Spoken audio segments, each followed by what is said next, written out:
사도행전 8장 14절부터 24절입니다. 8장의 내용, 7장에서 8장의 내용은 넓은 데서 이렇게 한 초점으로 이렇게 좁아지는 것을 보게 됩니다. 예루살렘의 핍박이 나서 예루살렘에 있는 교인들이 전부 흩어졌습니다. 그 흩어진 사람들 중에 한 사람의 이야기가 8장에 나옵니다. 그 한 사람 빌립으로 말미암아 사마리아라는 곳에 하나님의 영광이 그리고 복음이 증거되어졌고, 그리고 그 사마리아 성 자체가 큰 기쁨에 넘쳤다 이렇게 얘기를 합니다. 그리고 그 사마리아 성의 수많은 사람들 가운데 오늘 우리가 읽은 성경 속에서는 또다시 한 사람에게 초점을 맞춰서 성경이 기록이 되어져 있습니다. 오늘은 지난주에는 그 한 사람 빌립에 대해서 말씀을 나누었다면 오늘은 또 다른 한 사람 시몬에 대해서 같이 말씀을 나누려고 합니다. 이미 우리가 지난주에 말씀을 나눴던 대로 흩어진 사람들이 두루 다니며 복음을 전하였고, 빌립에 의해서 사마리아 성이 복음에 의해서 정복을 당하는 그런 놀라운 일들이 생겨나게 되어졌습니다. 그 소식이 예루살렘에까지 전해지게 됩니다. 예루살렘에 있는 사도들이 사마리아도 하나님의 말씀을 받았다라는 소식을 듣게 됩니다. 사마리아도 하나님의 말씀을 받았다.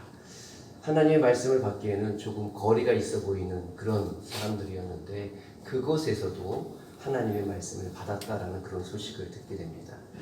그래서 그곳으로 베드로와 요한을 일종의 파송을 했나요? 파견을 했나요? 그렇게 보내게 되었습니다. 지금 사마리아는 성경의 기록에 의하면 하나님을 믿고 세례는 받았지만 무엇이 아직 진행되어지지 않았느냐면 성령을 아직 받지 못하였다. 이것이 이제 사마리아 지역에 있는 형편이었습니다.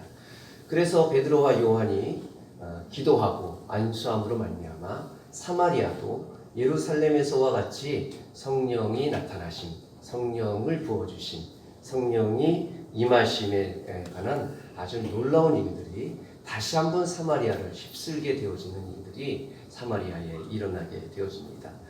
그러니까 얼마나 기쁜 일입니까? 복음이 들어가서, 예수님이 들어가서, 하나님 나라에 대한 이야기가 들어가서 사마리아의 많은 사람들이 예수님을 믿고 세례를 받았습니다. 그리고 예루살렘에서 베드로와 요한이 다시 사마리아에 가서 기도하고 안수해서 성령이 그들 가운데 충만하게 되어지는, 어떻게 보면 두 번에 걸친 하나님의 일하심의 역사를 사마리아 사람들은 그렇게 경험하게 되어집니다. 그것이 우리가 읽었던 사마리아 성 전체, 사마리아 지역 전체의 분위기라는 거예요. 근데 오늘 우리가 읽은 성경의 내용은 말입니다. 그렇게 기쁨에 넘치는 사마리아 성에 아주 좋은 일, 행복하고 그렇게 기쁨이 넘치는 일을 기록해 놓은 것이 아니라 불미스러운 한 가지 사건을 기록하고 있다는 거예요. 이렇게 좋은 일들이 발생이 되어졌는데 그와 동시에 우리가 어떤 읽기에도 별로 바람직하지 못한 불미스러운 일이 거기에 하나 기록이 되어져 있습니다. 그것이 누구의 이야기냐 하면 시몬이라고 불려지는 사람 때문에 생겨진 어떤 일이었어요. 이 시몬의 이 사건은 오늘 우리가 읽은 사도행전 8장에서만 기록이 되어져 있고 나머지 모든 성경 속에서는 시몬의 이야기가 다시는 등장하지 않습니다. 그래서 이런 생각을 해봐요. 사마리아에서 있었던 하나님의 역사에 대한 그 이야기들 말입니다. 얼마나 할 이야기가 많았겠어요. 그렇지 않았겠습니까? 예수님을 믿고 돌아온 수많은 사람들의 그 간증의 이야기를 써도 모자랄 판에 성경은 이상하게도 이 시몬의 이야기를 이 성경에 기록하였다라는 것입니다. 왜 단지 시몬의 이야기만, 사마리아에 있었던 모든 일어난 일들 가운데 이 이야기만 기록했을까라는 그런 생각을 갖게 되어져요. 이야기가 그렇게 중요한 이야기일까?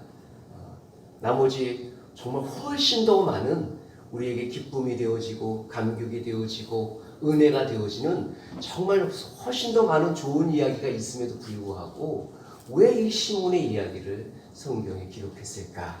그런 생각을 해보게 됩니다.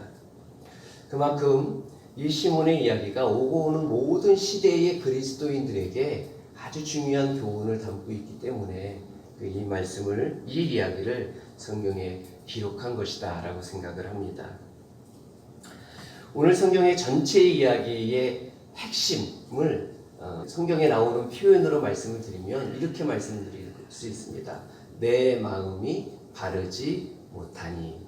이것이 이 시몬의 이야기를 통해서 우리에게 주시려고 하시는 하나님의 말씀의 핵심이라고 생각이 되어집니다.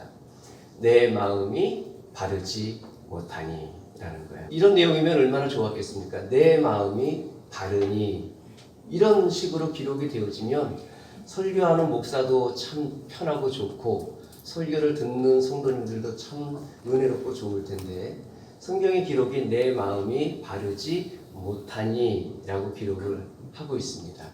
그러니까 어쩔 수 없이 하나님의 말씀대로 해석을 하고 그리고 우리가 같이 나눠야 되니까 내 마음이 바르지 못하니 라는 부정적인 이야기로 우리는 들어갈 수밖에 없습니다. 하나님 말씀이 그렇게 기록이 되어져 있음을 이해를 하시고 이 말씀을 우리가 마음의 문을 열고 잘 나누었으면 좋겠습니다. 말씀을 드린 대로 오늘 이 이야기는 시몬에 관한 이야기입니다. 시몬은 예수님을 믿기 전에는 말입니다. 성경의 기록에 의하면 아주 큰 자였다 이렇게 기록하고 있습니다. 그러니까 시몬은 어떤 사람이냐? 큰 사람이었다라는 거예요. 이 큰 자라고 이렇게 인정을 받는 것은 자기도 그렇게 생각을 하고 나머지 모든 사람들도 시몬을 향하여 큰 사람이다 라고 인정을 받는 그런 사람이었어요. 시몬은 자칭 큰 사람이었습니다. 9절의 말씀을 한번 볼까요? 자칭 큰 사람이 어떤 것인지 한번 보겠습니다. 9절 읽습니다. 시작. 성에 시몬이라는 사람이 전국에서 자칭 큰 자라 하니, 자칭 큰 자라 하니라고 말합니다. 이 말의 의미는 뭐냐면 이 사람이 주장을 하는 거예요. 나는 큰 사람이다 라고 주장을 하고, 이 사람은 자기 자신을 향해 나는 큰 사람이다 라고 자랑을 하는 것입니다. 그러니까 스스로가 나는 큰 사람이라고 주장을 하거나 자랑하는 사람이 시몬이었어요.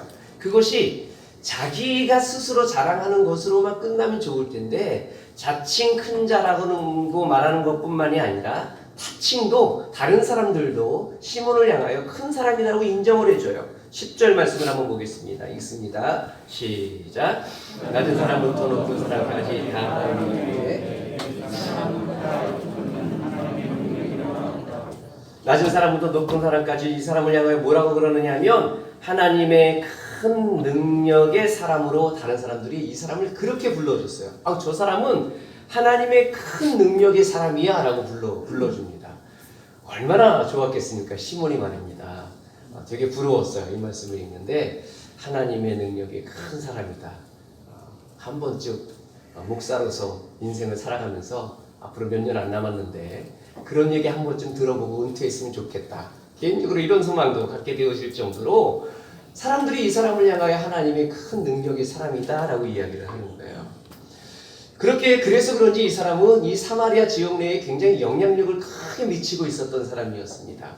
두 가지 측면에서 영향력이 얼마나 큰지를 알 수 있는데요. 이 사람은 먼저 오랫동안 영향력을 미치고 있었어요. 11절에 우리가 읽었는데 11절을 보면 다시 한번 읽어볼까요? 읽어보겠습니다. 11절 시작. 오랫동안 그 말씀에 놀랐으므로 그를 따르더니.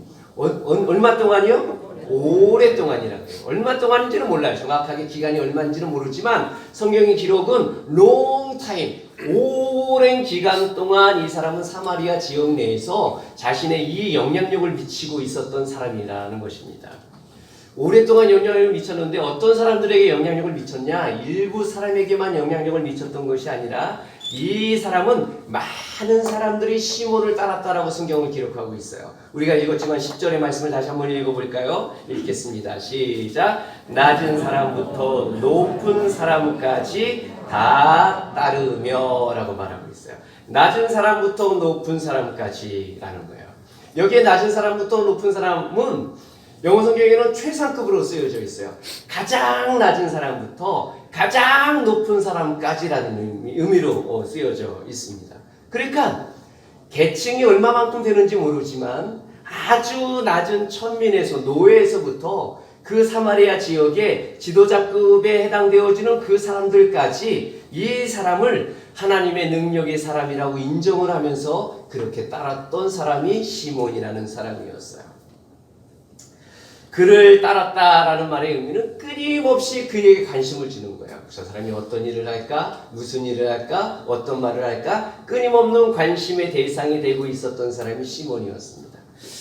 오늘날에 뭐 딱히 비교할 수는 없겠지만 오늘날에 아주 유명한 아이돌 같은 그러한 사람이라고 할까요? 어디를 가든지 어느 곳에 나타나든지 사람들 가운데 관심의 대상이 되어지는 그런 사람이 시몬이었습니다. 지속적으로 많은 사람에게 영향력을 미쳤어요. 왜 그랬죠? 이 사람이 많은 사람들에게 그렇게 큰 사람이라고 인정을 받을 수 있었던 이유, 그리고 그렇게 큰 영향력을 미칠 수 있었던 원인을 성경에는 무엇 때문이라고 얘기를 하고 있습니까? 무엇 때문이라고요? 이 사람이 마술을 행하였기 때문이라 그래요. 오늘날 이 사람에 대해서 오늘날의 사람들은 뭐라고 부르느냐면 시몬 마구스라고 불러요. 시몬 마구스. 마구스라는 말은 마술자 이런 뜻입니다. 이 시몬 마구스라는 말이 언제 나오느냐면 초대교회 당시에 순교자 저스틴이라는 분이 쓴 글에 의하면 이 사람을 시몬 마구스 이렇게 불러요. 마술자 시몬이라는 그런 뜻입니다. 이 저스틴의 기록에 따르면 시몬은 사마리아인이었고요.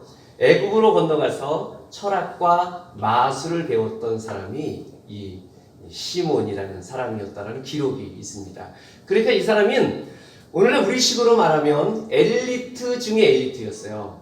외국에 유학을 갔다 온 사람입니다. 그 고대 근동의 문명에 있어서 최고의 문명을 자랑했던 제국이 나라가 어디였느냐 하면 애굽이라는 곳이었는데 그곳에 유학을 갔다 온 사람입니다. 오늘날 우리식으로 말하면 어느 나라를 들어야지 여러분 아시고 미국, 독일 이런데 외국에 유학을 갔다 온 일종의 목사님 이렇게 표현하면 좋을까요? 또 그런 사람이었어요.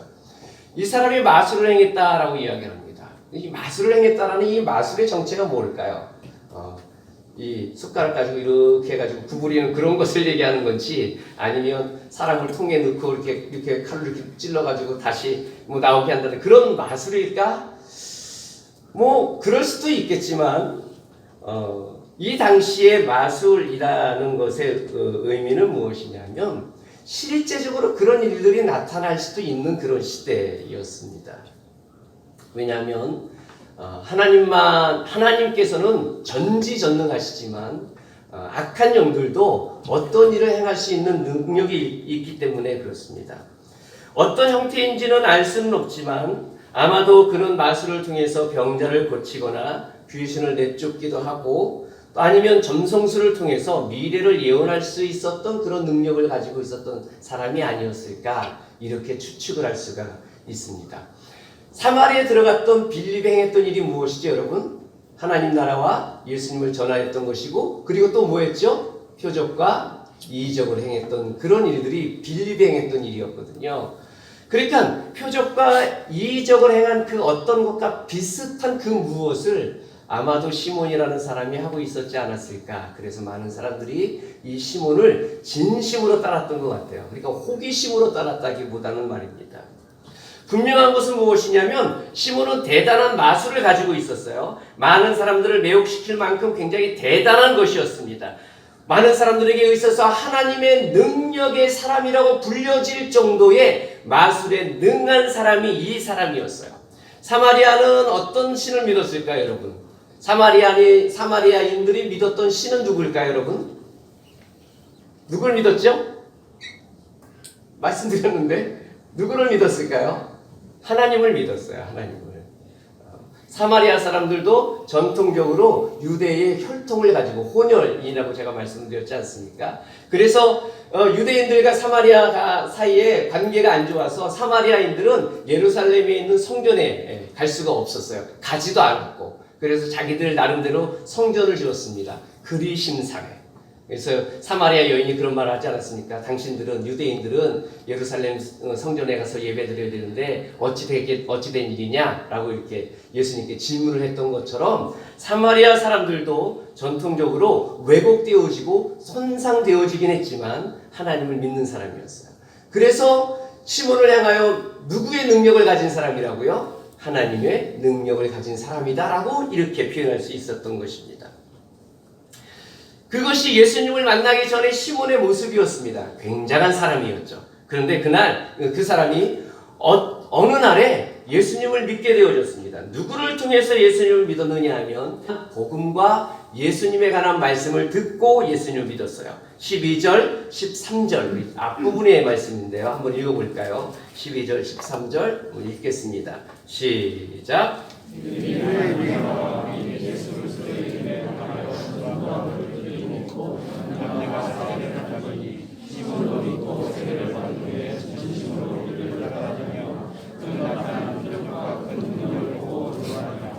빌립이 하나님 나라와 예수 그리스도에 관한 이름을 전하니까 사마리아 사람들이 믿고 뭐 했다고요? 세례를 받았어요.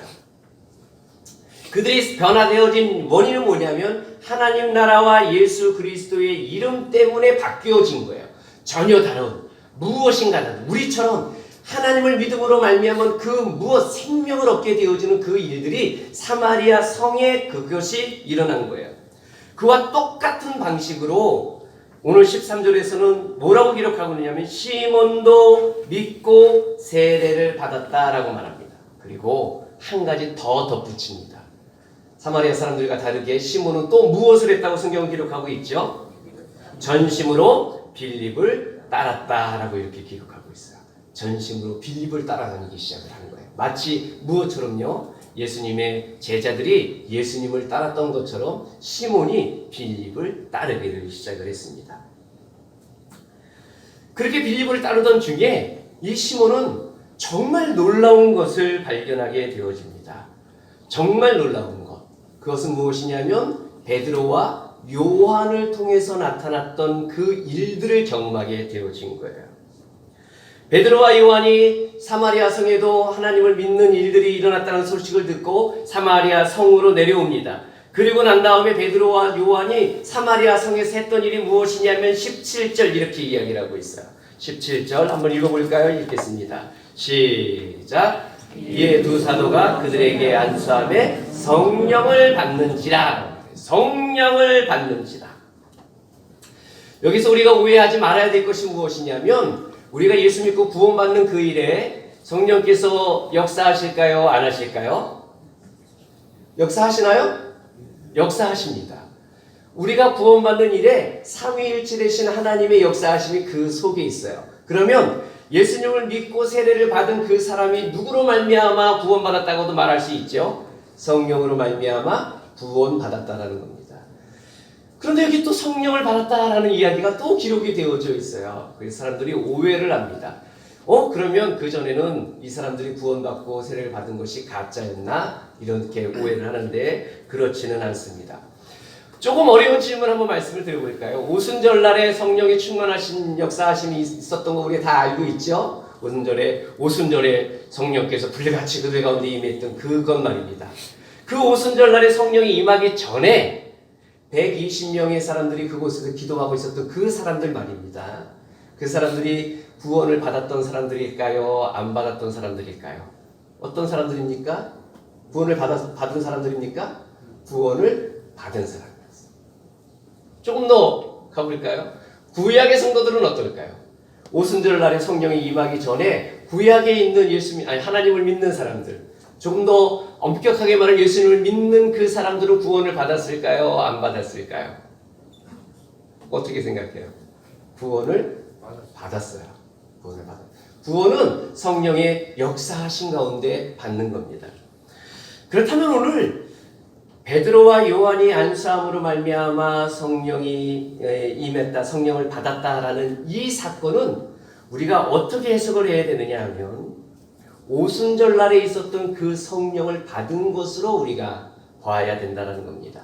사도행전 2장에 보면 120명의 사람들이 다락방에 모여서 하나님 앞에 기도합니다. 예수님께서 말씀하셨던 것처럼 너희가 성령을 받기 전에는 이것을 떠나지 말라고 말씀하셨던 그 말씀처럼 열심히 기도하고 있어요.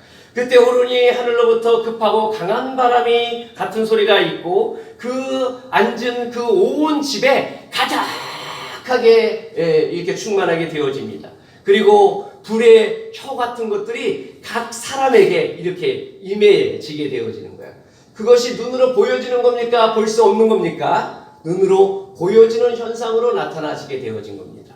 그리고 더 놀라운 사실은 무엇이냐면 그곳에서 기도하고 있던 모든 사람들이 각 나라의 방언으로 말하기를 시작하였다라고 성경은 기록하고 있어요.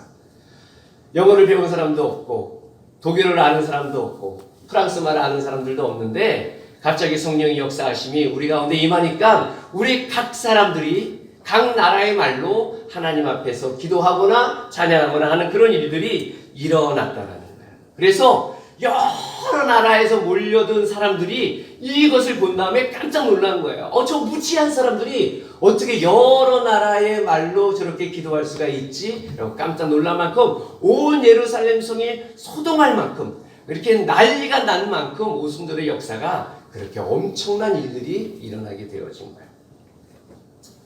오늘 베드로와 요한이 안수함으로 말미암아 성령을 받았다라는 이 말은 사도행전 2장에서 나타났던 성령의 받음 그것과 동일한 역사였다. 이것이 대부분의 사람들의 해석이에요.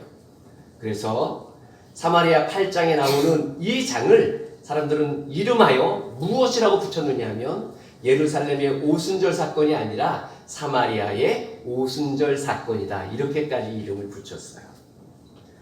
그 놀라운 사건을 지금 누가 보고 있어요? 시몬이 본 거예요. 그들이 성령이 받으니까 예루살렘에 있었던 그러한 거와 비슷한 어떤 일들이 아마도 일어났겠죠.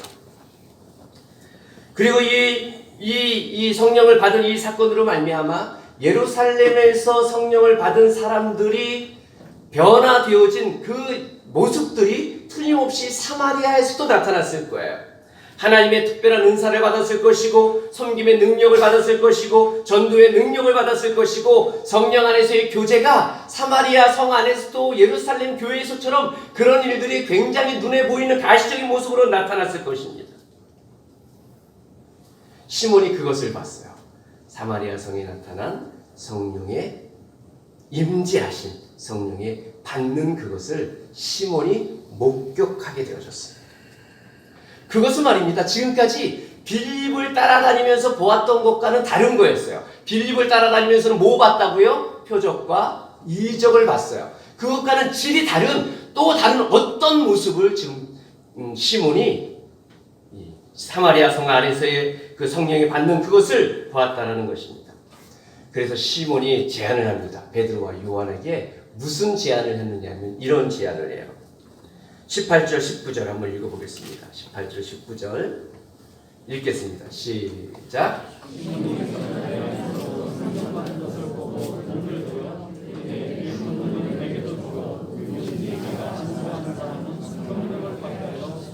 무슨 제안을 합니까? 제가 넉넉하게 사례를 할 테니까 당신들이 가지고 있는 그 능력을 나에게도 좀 가질 수 있도록 좀 어떻게 좀 배려를 해 주십시오 라고 제안을 한 거예요. 이 말을 들은 베드로는 말입니다. 이렇게 말해도 되나 싶을 정도로 시몬을 아주 구석에까지 몰고 갑니다. 아주 혹독한 책망을 하지요. 어떤 책망을 하느냐 하면 이 이야기를 듣자마자 베드로가 이 시몬에게 이런 얘기를 합니다. 20절부터 23절까지 한번 읽어보겠습니다. 20절에서 21절에서 23절 읽겠습니다. 시작. 내 마음이 바르지 못하니 이 도에는 내가 관계도 없고 분깃될 것도 없느니라. 그러므로 너의 이 악함을 회개하고 주께 기도하라. 혹 마음에 품은 것을 사하여 주시리라. 내가 보니 너는 악독이 가득하며 불의에 매인 바 되었도다 라고 얘기해요. 너무 혹독하지 않습니까? 뭐라고 얘기해요? 너는 바르지 못해. 바르지 못한 거는 조금 그냥 책망 들을만 해요. 근데 뭐라고 얘기하냐면 너는 악해 라고 얘기를 합니다. 심지어는 뭐라고 말하느냐면 너는 악독이 가득하고 불의에 매어져 있는 사람이야 라고까지 아주 구석에까지 몰고 가는 베드로의 혹독한 비판을 받게 되어집니다.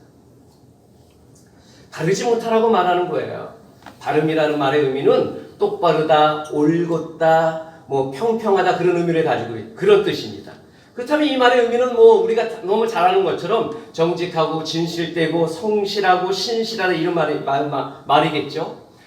시몬을 향하여 너는 바르지 못하다라는 말의 의미는 뭐냐면 너는 진실하지 못하고 신실하지 못하다라고 지금 시몬에게 이야기를 하고 있는 거예요. 특별히 누구 앞에서 바르지 못하다고요? 성경에 의하면 누구 앞에서 21절에 누구 앞에서? 하나님 앞에서 너는 마음이 바르지 못하다라고 말합니다. 너는 하나님 앞에서 진실하지도 않고 신실하지도 않다라고 말하고 있는 거예요. 사람 앞에서는 인정을 받을지는 모르지만 세상적인 면에서는 사람들에게 존경을 받을지는 모르지만 사람 앞에서는 바르게 사는 것처럼 보일지는 모르지만 이 시몬을 향하여 성경의 평가는 무엇이냐면 너는 내 마음은 바르지 못하구나 이렇게 말합니다. 내 마음이 바르지 못하고 모든 것을 보시는 하나님, 모든 것을 아시는 하나님 앞에 너는 바르지 못하다라고 이야기를 하고 있습니다.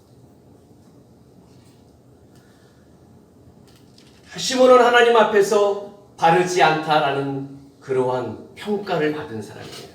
여러분, 바르지 못하다라는 말의 의미가 무엇일까요? 무엇 때문에 시몬이 바르지 못하다라는 그런 소리를 들었을까요? 도대체 그 마음이 어떤 마음이기 때문에 바르지 못하다라는 마음이 되어질까요? 그 마음에 대해서 22절은 이렇게 표현하고 있어요. 22절, 23절 말씀이에요. 한번 읽어볼까요? 읽겠습니다. 시작. 그러므로 너희 약함을 회개하고 주께 기도하라.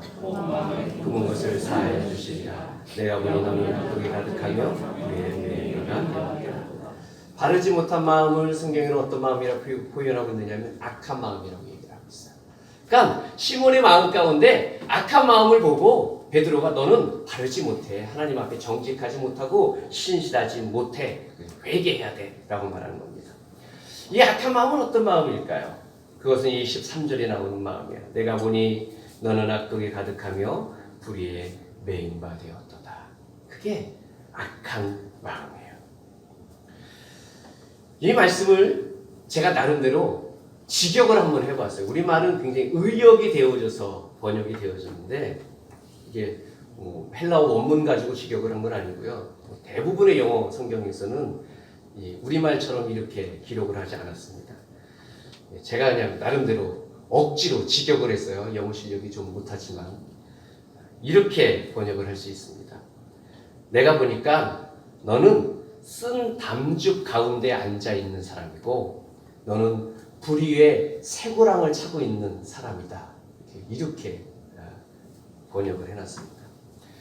그러니까 악한 마음이 왜 악하느냐 하면 그 마음이 어떤 마음이냐 하면 악독이 가득하기 때문에 악한 마음이에요. 너는 쓴 담즙에 앉아있다 이렇게 표현하고 있어요. 여러분 이게 어떻게 설명하면 좋을까요?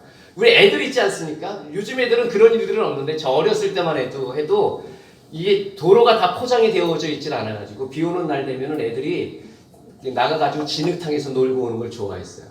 그러면 진흙탕에서 놀고 오면 집에 들어오면은 부모님한테 엄마한테 제일 먼저 하는 소리가 뭐죠? 야! 씻어! 이 이야기를 제일 먼저 듣습니다. 왜냐하면 진흙에 잔뜩 묻은 이 아이는 무엇을 만지든지 그 물건은 뭐가 되기 때문에요? 진흙에 묻기 때문에 그런 거예요. 쓴 담즙에 앉아있는 사람은 그 사람이 낼 수 있는 것은 무엇이냐면 쓴 담즙밖에는 낼 수 있는 것이 없습니다. 그 마음 가운데 불경건의 독이 가득 차 있는 사람은 그것밖에는 낼 수 있는 것이 없는 거예요. 그 악한 것밖에는 나오지 않는 거라는 것입니다. 베드로는 지금 시몬을 향하여 그렇게 말하고 있는 거예요. 내 마음 가운데는 하나님을 향한 불경건이 가득 차 있구나. 악한 것으로 가득 차 있구나. 그래서 나오는 것, 표현하는 것은 무엇밖에는 나오지 않느냐 하면 악한 것, 거짓된 것, 바르지 못한 것밖에는 나오는 것이 없구나. 이렇게 얘기를 하고 있는 거예요. 두 번째, 불의의 속박에 있다, 불의의 매인바 되었다라는 말의 의미는 무엇이냐면 불의의 쇠고랑을 차고 있는 거예요. 불의의 쇠고랑. 불의한 것에 옴짝달싹 없이 묶여져 있기 때문에 거기에서 헤어나올 수 없는 사람이 너구나라는 거예요. 너로부터는 어떠한 선한 것이나 하나님 앞에 의로운 것이나 진실된 것이나 신실한 것이 나오지 않구나라는 것입니다. 우리 식으로 말하면 머리부터 발끝까지 악하다라는 거예요. 머리부터 발끝까지. 여러분 이상한 생각 안 듭니까? 왜 그렇죠? 시몬이 도대체 무슨 잘못을 했길래 말입니다. 무슨 잘못을 했길래 말이에요. 시몬이 잘못한 거는 한 가지밖에 없습니다. 우리가 아는 바들. 뭐만 잘못한 거예요? 뭘 잘못한 거죠, 여러분? 잊으셨어요? 왜 베드로에게 이 말을 들었어요? 이 말을 들은 이유가 뭡니까? 무엇 때문에 이 말을 책망을 들은 이유가 무엇 때문입니까? 무엇 때문이에요? 돈 주고 성령을 받는 능력을 살려고 했기 때문에 그런 거예요. 이것 때문에 이 사람에 대한 평가가 뭐냐면 너는 발끝에서부터 머리끝까지 온통 악한 것으로 가득 찼구나라는 그런 평가를 받는 거예요. 이게 그렇게 심각한 문제일까요? 이것이 말입니다. 시몬은 성령의 능력을 돈으로 살려고 시도했던 거예요. 여러분, 돈은 정말 능력이 있습니다. 돈을 주고 살 수 있는 것들이 얼마나 많은지 몰라요. 정말 많은 것을 살 수 있습니다. 못 사는 것이 거의 없죠? 못 사는 것이 뭘까요, 여러분? 못 살까요? 돈으로 못 하는 것이 없어요. 거의 다 합니다. 요즘에 오래 사는 이유가 뭐죠? 돈 있기 때문에 오래 사는 거예요. 사람들 수명이 연장되어진 이유는 뭐냐면 우리나라가 잘 살기 때문에 그래서 오래 사는 겁니다. 우리가 선천적으로 건강하게 태어나서 잘 사는 게 아니라 돈 때문에 잘 사는 거예요. 오랫동안 건강하게 살 수 있는 겁니다. 그리고 돈으로 무엇이든지 할 수 있다는 것이 사실은 세상의 법칙이 그렇습니다. 우리 다 그렇게 생각하지 않습니까? 안 그런가요? 저는 많이 그런 편인데 돈으로 웬만한 것들은 다 합니다. 더군다나 시몬은 말입니다. 그 돈의 능력을 아는 사람이에요. 돈의 능력도 가지고 있는 사람이에요. 시몬이 전에 오랫동안 전 계층에 걸쳐서 영향력을 미치고 있는 마술사였어요. 그러니까 무엇인가 보수를 받고 그런 일들을 행하겠죠. 점집에 가면 뭘 내야 되죠? 정값 내야 되지 않습니까? 그런 것처럼 시몬도 굉장히 큰 부자였던 것이 틀림이 없습니다. 시몬은 그 능력을 가지고 이렇게 부탁하는 거예요. 이 권능을 내게도 주어 누구든지 내가 안수하는 사람은 성령을 받게 해주소서. 내가 돈을 지불할 테니까 내게도 당신들처럼 내가 안수하면 사람들이 성령을 받을 수 있는 그 능력이 내게도 있게 해주십시오 라고 말하는 거예요. 뭐가 잘못된 거죠, 여러분? 뭐가 잘못됐습니까? 시몬은 말입니다. 세상의 도리로 보면 자기 할 도리를 다 한 거예요. 시몬은 지금 자기 할 도리를 그렇게 하고 있는 거예요. 그러니까 시몬이 굉장히 신사적인 사람이었다는 것을 우리가 알 수 있어요. 목적이 무엇이었을까요? 성경에 있는 그대로 표현에 의하면 나도 안수하는 사람에게 성령을 받게 해주십시오. 이것이 시몬의 목적이었어요. 그렇다면 사도의 사역에 동참하는 것이 목적이었을까? 사람들에게 영적인 유익을 주는 것이 시몬의 목적이었을까? 라는 거예요. 여기서 우리가 간과해서는 안 되는 아주 중요한 내용이 하나가 있습니다. 내가 돈을 줄 테니 성령을 받는 권능을 내게 주십시오. 라는 말의 의미는 무엇이냐면 내가 지불을 할 테니까 그 지불의 대가를 내게 달라는 것입니다. 그래서 성령의 능력을 지불한 대가로 받았어요. 그러면 그 능력은 그 즉시로 누구의 것이 되는 거죠? 여러분 누구의 것이 됩니까? 누구 거 되는 거예요? 돈을 지불한 사람 것이 되어지는 거예요. 뭐가요? 성령의 능력이. 하나님의 능력을 돈으로 지불해서 자기 마음대로 좌지우지할 수 있다라는 그런 생각이 그 안에 있습니다. 시몬이 구한 것은 무엇이냐면 시몬의 관심은 무엇이냐면 성령을 받는 것보다는 큰 표적과 권능에 대한 관심을 가지고 있고 성령을 따르는 것이 아닌 성령을 받게 하는 권능에 관심을 가지고 있는 거예요. 성령이 자기 자신에게 와서 하나님의 은혜를 누리고 생명을 누리고 그 안에서의 풍성한 삶을 살기 위해서 성령을 구하는 것이 아니라 그 성령으로 말미암은 그 권능을 받아서 사람들 가운데서 영향력을 미치기를 원하는 것, 그것이 시몬이 말했던 거예요. 마치 언제 때처럼 말입니까? 예수님을 믿기 전에 자신의 모습처럼 말이에요. 내가 마술을 행하여 낮은 사람부터 높은 사람에게까지 많은 사람들에게 영향력을 미치고 많은 사람을 따르게 만드는 그런 일을 다시 한번 해보고 싶은 그런 의도함이 그 속에 있다는 것입니다. 지금까지 시몬의 열심은 무엇일까요? 빌립을 따랐던 시몬의 열심은 무엇이었을까요? 전심으로 빌립을 따랐다라는 그 이유는 무엇이었을까요? 그가 추구했던 것은 순수한 마음, 진실되고 그런 진정한 마음이 아니었다라는 것입니다. 시몬은 하나님의 말씀을 따랐던 것이 아니라 빌립을 따랐다라는 거예요. 사람 앞에서의 열심이었습니다. 사람을 추종하는 것이었습니다. 빌립을 따라다니면서 그의 표정과 그의 기사를 놀라워했던 것이 시몬이라는 사람이었어요. 빌립을 사고로 삼아서 빌립의 그 능력을 전수받으려고 했던 의도는 아니었을까? 우리는 얼마든지 충분히 그렇게 생각해 볼 수 있습니다. 마치 예수님을 따랐던 수많은 사람들이 예수님을 믿기 위해서 따랐던 것이 아니라 예수님을 따르게 되어지면 먹고 배부르기 때문에 예수님을 따랐던 이유처럼 말입니다. 목사에게 스펙이 중요할까요? 안 중요할까요? 중요합니다. 중요하죠. 왜 안 중요하겠습니까? 말씀을 더 깊이 알기 위해서, 더 깊은 설교를 하기 위해서, 더 좋은 목회를 방향을 잡기 위해서 얼마든지 중요합니다. 그런데 말입니다. 그 스펙이 목적이 뒤틀려 버리면 그때부터 문제가 생기는 거예요. 목적이 뒤틀려 버리면. 스펙이 중요하긴 하지만 목적이 뒤틀려 버리면 그것은 마음이 바르지 못하게 되는 거예요. 시몬의 가치관이 무엇이냐? 시몬의 가치관은 돈으로 무엇이든지 살 수 있다는 가치관을 가지고 있어요. 심지어는 무엇까지도요? 성령까지도 말입니다.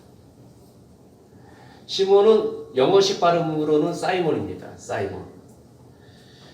영어 단어 중에 사이몬이라는 단어가 있어요. 사이몬. 이게 뭐냐면 성직매매라는 그런 의미입니다. 여기서 따온 거예요. 성직매매. 시몬이 그 원료가 되어집니다.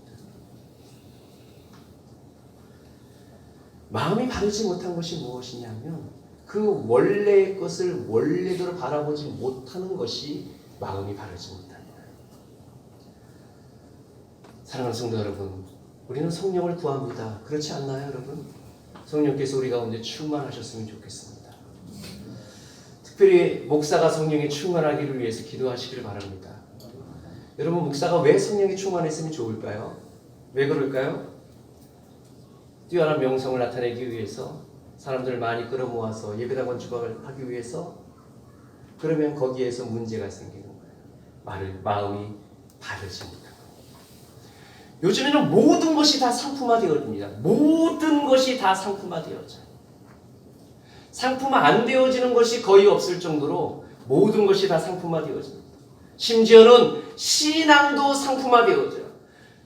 믿음과 신앙과 기독교의 중요한 진리를 가지고 상품화시키는 그런 그릇된 모습들이 오늘날 우리 가운데 얼마나 많은지 모릅니다. 성령이 상품화되어집니다. 누구에서 볼 수 있나요? 시몬에서 볼 수 있는 것이 성령이 상품화되어지는 겁니다. 구원이 상품화되어집니다. 생명이 상품화되어지고 축복이 수단화되어지는 거예요. 헌금 많이 하십시오. 그럼 축복받습니다. 우리의 신앙과 믿음이 상품화되어지고 있어요. 이런 것들이 우리 가운데 얼마나 많은지 모릅니다. 6.25 이후에 많은 사람들이 구호물자를 보고 교회 들어오는 사람들이 많았습니다. 일제치하의 때는 독립운동을 하기 위해서 교회에 들어오는 사람들도 있었어요. 선거철이 되어지면 우리가 잘 아는 대로 은근슬쩍 큰 교회에 한 발을 들여놓는 사람들도 실제로 있습니다. 사업하기 위해서 교회에 출석하시는 분들도 있습니다. 많은 사람들이 어떤 이유로 들어왔든지 간에 그들이 예수 믿고 변화받으면 좋지만, 그러나 그 목적대로 끝까지 남는 사람들도 있더라는 거예요. 신앙이 신앙이 상품화되어지는 거예요. 가을동화라는 드라마 아시죠? 거기에서 제일 유명한 대사가 무엇이죠? 가을동화에서 제일 유명한 대사, 원빈이 했던 거. 그렇지요. 제가 그 전 대사를 알려드리겠습니다. 원빈은 아니지만 원빈 흉내를 내면서 사람 웃기지 말라 그래. 이제 돈으로 사겠어. 얼마면 되겠어? 얼마면 되겠어? 원빈은 아니지만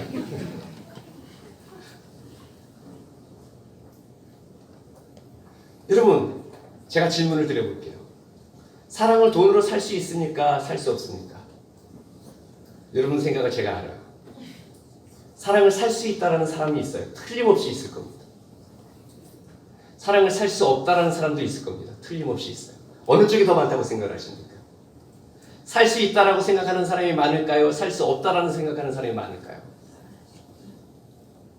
손 들어보세요라고 말하지 못하겠지만 아마도 살 수 있다라는 쪽이 더 많이 가지 않을까요? 살 수 있다라는 사람은 현실주의자입니다. 살 수 없다라고 생각하는 사람은 이상주의자예요. 전부 다 주어도 살 수 없는 것이 있어요. 원빈이 얼마면 되겠니? 얼마면 되겠니? 내가 돈으로 사겠어! 라고 얘기했을 때 그 고백을 받았던 그 여자는 돈으로 자기의 사랑을 팔았을까요? 안 팔았을까요? 저는 모릅니다. 안 봐서. 팔았어요? 안 팔았어요? 안 팔았어요? 안 팔았답니다. 그 여자는 이상주의자예요. 그거는 돈으로 살 수 없는 가치라는 것을 그 여인은 알고 있는 거예요.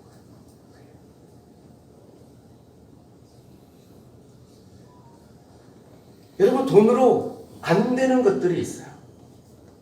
성경에는 말입니다. 성경의 교훈은 뭐냐면 돈으로 안 되는 것이 있다는 것을 우리에게 가르쳐요.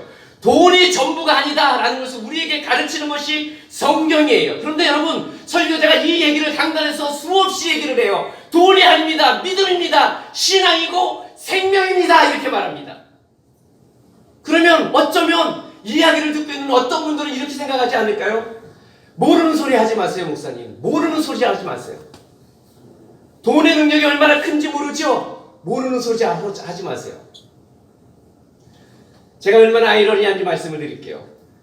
큰 부자가 예수님 믿고 변화되어졌어요. 그래서 간증을 이렇게 합니다. 여러분, 내가 돈을 많이 가져가서 봐서 아는데 돈 아무것도 아닙니다. 정말 중요한 건 뭐냐면 예수 믿는 것, 그것이 최고입니다. 예수님 잘 믿으시길 바랍니다. 이렇게 얘기를 했어요. 그럼 듣는 사람들 중에서 어떤 분들은 무슨 생각을 하냐면 이런 생각을 해요. 나도 한번 그렇게 있어 본 다음에 그렇게 얘기해 볼게. 이렇게 얘기해 봅니다. 거꾸로 정말 가난한 사람이, 찢어지게 가난한 사람이 예수 믿고 변화를 받았어요. 그런 다음에 이렇게 간증을 합니다. 사랑하는 성도 여러분, 우리에게는 물질은 아무것도 아닙니다. 내가 가난하고 찢어지게 가난하고 힘들고 어려워도 예수님을 믿으면 너무 기쁘고 행복합니다. 예수님 믿는 것이 최고입니다. 라고 얘기를 했어요. 그럼 어떤 사람들이 이렇게 말합니다. 있어보지 않았으니까 당신 그렇게 말할 수 있는 거야. 어떡하라고요, 여러분? 어떡하라고요? 이 얘기입니다. 돈으로 살 수 없는 것이 있어요. 돈으로 살 수 없는 것 말입니다. 성경이 지금 그 얘기를 하고 싶은 거예요. 돈으로 살 수 없는 것을 시몬의 의도는 무엇이냐면 내가 그것을 돈으로 살겠다라고 그렇게 그 귀중한 것을 형편없는 쓰레기로 만들어버린 거예요. 돈으로 살 수 없을 만큼의 가치를 가진 너무너무 중요한 가치를 가지고 있는데 그것을 돈으로 살 수 있을 만큼의 쓰레기로 만들어버렸다는 거예요. 오늘 성경은 그것을 무엇이라고 말하느냐면 하나님의 선물을 너는 돈으로 살려고 한다. 그것이 마음에 바르지 못하다라고 말하는 것입니다. 선물을 돈으로 살려고 하는 거예요.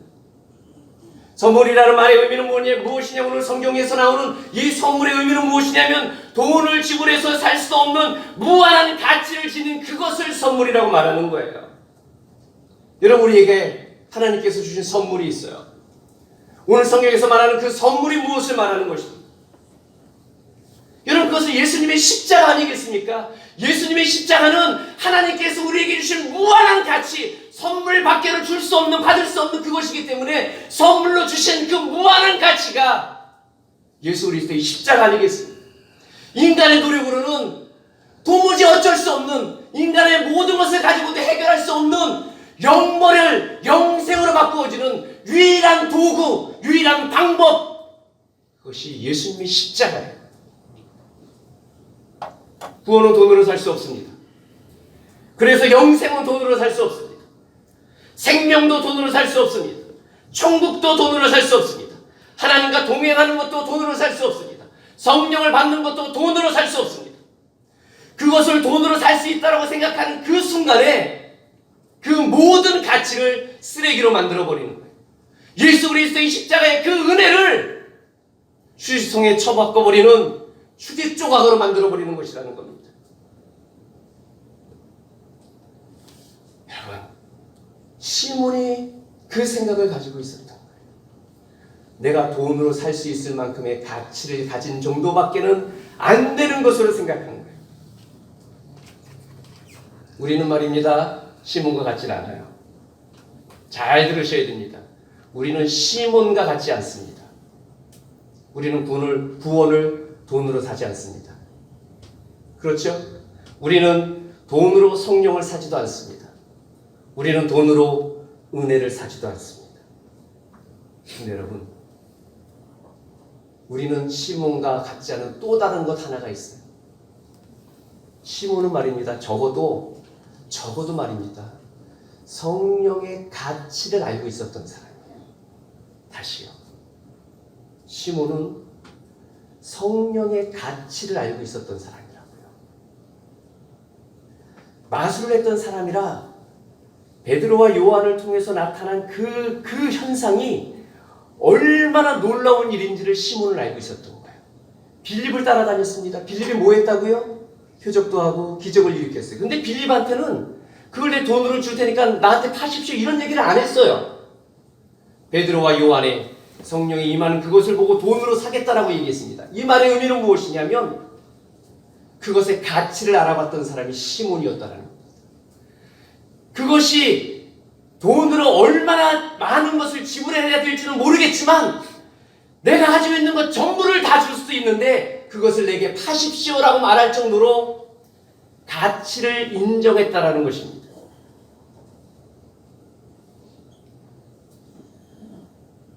사랑하는 성도 여러분, 우리들의 가지고 있는 신앙 말입니다, 그것이 가치가 있다고 생각하십니까? 성령 받기를 원하십니까? 아니 왜 아멘이 적으세요? 성령 받기를 원하십니까? 하나님의 은혜를 사모하십니까? 주님께서 내게 주시는 그 은혜를 위해서라면 무엇이든지 할 수 있습니까? 아니면 나는 그저 교회만 다니는 것으로 만족합니다. 교인이라는 명찰만 내 가슴에 붙어 있으면 그것으로 됩니다. 오늘날 우리 시대의 성도들 말입니다, 잃어버린 가치들이 얼마나 많은지 몰라요. 돈으로 살 가치조차 없는 구원이 되어버리는 건 아니겠습니까? 만약에 말이에요, 정말 정직하게 한번 생각을 해보세요. 내가 구원을 받는데 100억이 필요하다. 내가 재산이 100억이 있습니다. 200억이 있다고 생각을 해봅시다. 100억 내놓겠습니까? 내놓으실 분? 왜 아무도 없어요? 제일 실망하게. 내놓으시겠어요? 구원이 1억 주면 살 수 있다. 1억 내실 분? 1000만 원이다. 1000만 원 내실 분?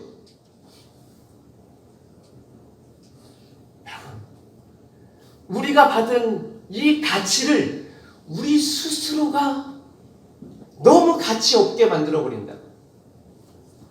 시간을 들여 볼 필요가 없는 것이 무엇이 되어버렸느냐면 하나님의 말씀이 그렇게 되어버렸거든요.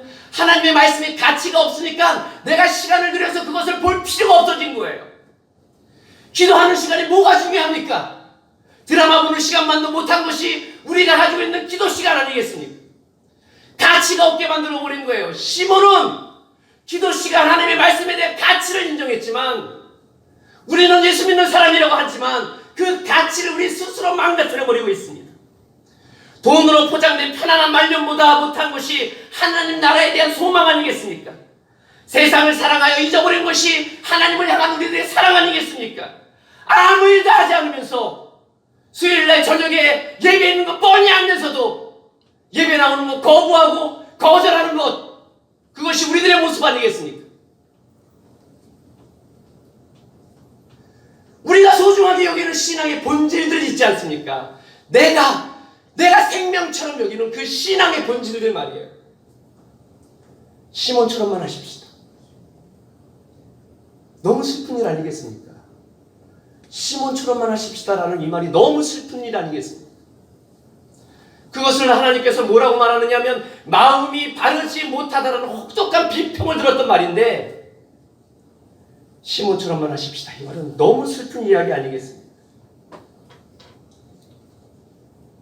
바르지 못한 신앙에, 바르지 못한 마음의 결과는 무엇일까요? 신앙을 상품화한 결과는 무엇일까요? 성령의 능력보다 돈의 능력을 인정하는 신앙의 결과는 무엇일까요? 불순한 의도로 주님을 향한 열심의 결과는 무엇일까요? 하나님에 대한 열정을 잃은 그 결과는 무엇일까요? 가지고 있는 신앙에 대한 소중함을 하찮은 것으로 바꿔버린 그 결과는 무엇일까요? 베드로가 시몬과 우리에게 이렇게 말합니다. 너는 이 도에 관계도 없고 이 분깃에 관계도 없다. 그렇게 말하고 있어요. 하나님의 선물을 세상의 가치로 밖에 인정하지 않는데 어떻게 그 선물을 받을 수 있겠습니까? 신앙의 가치를 부인하는데 어떻게 신앙을 경험할 수 있겠습니까? 하나님 사랑보다 세상의 돈을 사랑하는데 어떻게 하나님의 사랑을 경험할 수 있겠습니까? 하나님의 은혜에 대한 사모함이 없는데 어떻게 은혜를 경험할 수 있겠습니까? 신앙을 위한 열심을 찾아볼 수 없는데 어떻게 하나님을 경험할 수 있겠습니까? 주님을 향한 어떤 노력도 하지 않는데 어떻게 주님을 만날 수 있겠느냐라는 거예요. 베드로의 제일 마지막 말은 우리들의 마음을 너무 아프게 합니다. 너는 내 은과 함께 망해라, 이 말이에요. 저는 성경에 이 말만큼은 안 기록해 되어졌으면 좋겠다라고 싶을 정도로 이 마음이 너무 가슴에 찔려고 아팠습니다. 너는 은과 함께 망해라. 사랑하는 성도 여러분, 베드로가 오늘 우리에게 마지막으로 얘기한 건 뭐냐면 회개하라는 거예요. 회개하라. 하나님의 거룩한 것을 쓰레기로 만들어버린 바르지 못한 마음을 회개하라. 회개하라는 것입니다. 바른 것이 무엇일까요? 선물로 받은 것이 중요한 겁니다. 그것이 바른 거예요. 하나님을 믿는 믿음이 중요하다. 그것이 바른 겁니다. 하나님에 속한 것이 내 삶의 우선순위에 있다. 그것이 바른 겁니다. 주께서 기뻐하시는 것을 먼저 한다. 그것이 바른 거예요. 성령 충만하기를 원한다. 은혜 받기를 원한다. 신앙의 성수를 위해서 헌신한다. 그것이 바른 겁니다. 이 바름이 우리에게 회복이 되어졌으면 좋겠습니다. 저도 회복이 되어지고 우리 모두가 그렇게 회복이 되어졌으면 좋겠어요. 그래서 우리 성령 충만해야 되지 않겠습니까? 은혜 받으며 살아야 되지 않겠습니까? 주님 안에서의 평강을 누리며 살아가야 되지 않겠습니까? 생명을 누리며 살아가야 되지 않겠습니까? 그 은혜가 우리에게 있기를 주 이름으로 축원합니다. 기도하겠습니다.